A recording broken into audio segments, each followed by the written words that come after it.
down. With the monsoons in full force, Bangladesh has become ideal guerrilla territory. The Muktis know their country and its waterways. They have the edge over the Pakistan soldiers. When the army comes out of its barracks, it is forced to adopt guerrilla tactics to fight the guerrillas.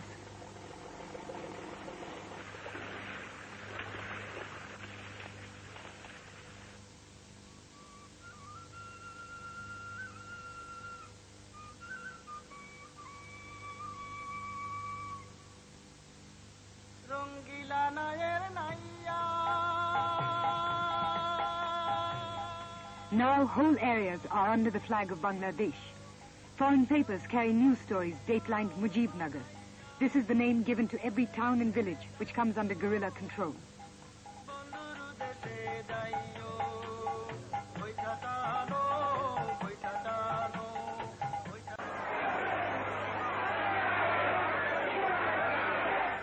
The United States, unfortunately, did not see Bangladesh or Bangladeshis as of vital geopolitical importance, and they placed a trip by Henry Kissinger of greater importance in the lives of several million people and its displacement to another country, destruction of their homes, and I felt very strongly about the lies that were being propagated to our elected representatives in this country. Guerrilla success.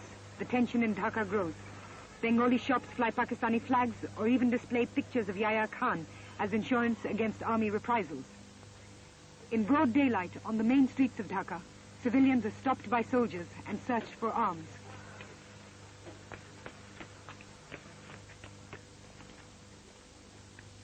The army has begun to feel threatened by the guerrillas it once dismissed with such contempt.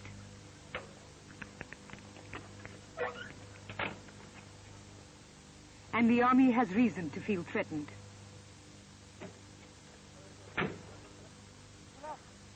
In the heart of Dhaka, guerrilla sabotage units carry out a daring raid on the film section of the Pakistani administration's information office.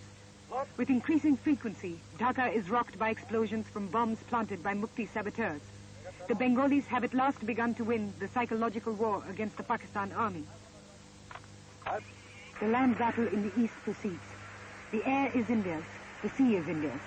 Nevertheless, the eastern commander of the Pakistan Army, General Niazi, remains defiant. I am proud of my troops, their discipline, their bravery, their tradition, and I'm sure we will be able to maintain the tradition of our forefathers, which have never lost a battle. But 72 hours after the war begins, the liberation also begins. Garrison after garrison gives up to the Indian armed forces without firing a shot. General Manekshaw, Chief of Army Staff, sends a message to the already beleaguered Pakistani generals in Dhaka that they surrender immediately. He warns that there can be no escape either by sea or air. The noose around Dhaka is drawn tighter with the help of the Indian Air Force's helicopters. It takes 72 hours for the helicopters to put enough men behind Pakistani lines to capture Sylhet. Now the choppers drop troops onto the very outskirts of Dhaka. The engineers of the Indian Army provide instant mobility by building bridges as fast as the Pakistanis can blow them up. The hallmark of the Indian campaign is the complete coordination between the service wings. On the eastern front, the Mukti Bahini provide military intelligence and ancillary offensives. December 16th, Pakistan units begin to surrender. Amir Abdullah Khan Niazi, martial law administrator and commander of the Pakistan Eastern Command, offers unconditional surrender to General Jagjit Singh Arora, commander of the combined Indian and Mukti forces in the Eastern Theatre. General Arora flies to Dhaka to accept the surrender. Strict military protocol is observed at the racecourse, where the instrument of surrender is signed.